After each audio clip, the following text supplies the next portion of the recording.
series, and Sarah is the main character of this book. As Sarah awoke that morning, the east wind was blowing sands from the desert that lay beyond the sacred mountains. Her eyes felt ashy. She had woken from a deep sleep. It had been her first real sleep in many nights. The words and the soft feminine voice that spoke them remained with her as she awoke. The pre-dawn morning, she was beginning to fade into the oranges and pinks that marked a new day. The images of her dream, a fleeting memory, the words burned into her mind. She thought of the night's ceremony that had caused her to be relaxed and receptive. First paragraph. With the flickering flames of a low fire, her only source of light, she had focused on a vision, coached by her teacher. The scent of wooden incense filled the air, and the smoke danced around her face as she sat cross-legged, looking into the fire. She had been focusing so much on the vision, the flight of the crow, that she had realized she had fallen asleep.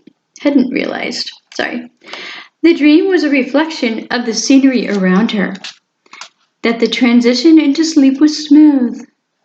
Shala's voice, her teacher, echoed as it had while she was awake. The tapping of the drum marked time with her heartbeat. At first, she heard a thumping sound different from the drumbeat, and it slowly grew louder and closer. As her attention turned to it, the drum faded, and another sound screeched through the thick air. It sounded like an animal, though she wasn't sure what kind. The sound blended in with the scenery and seemed to fade, then would rebound through the air. Suddenly, a black shape flitted within the trees above her and across from the fire, staying in the shadows. It dodged and curved, dancing among the branches. Mesmerized, Sarah watched its movements.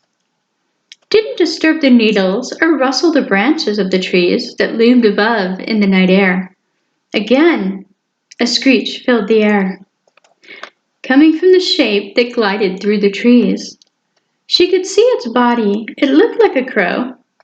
Then she saw its eyes. Then, as if in a trance, she could see through its eyes, something she'd not been prepared to do, although, in her current state, had no real response, but to view what she needed to view. She had spent the rest of the night flying with the crow and seeing what he saw. It was her first experience with an animal spirit guide. The experience did leave her exhausted. After a while, she remembered Shala pulling a blanket up to her chin and saying, "Rest now, there is much more to learn, but later." Her head felt heavy as she lifted her head this morning to sit up and view the dawning day. The chill that flowed through the cave was refreshing, allowing her to wake just a little more. She was warm under the wool blankets that covered her sleeping bag. After a moment's hesitation, she slowly rose to her feet and walked towards the light that filled the cave. Sarah was standing at the mouth of the cave that she and her teacher had slept in after the ceremony of the winds.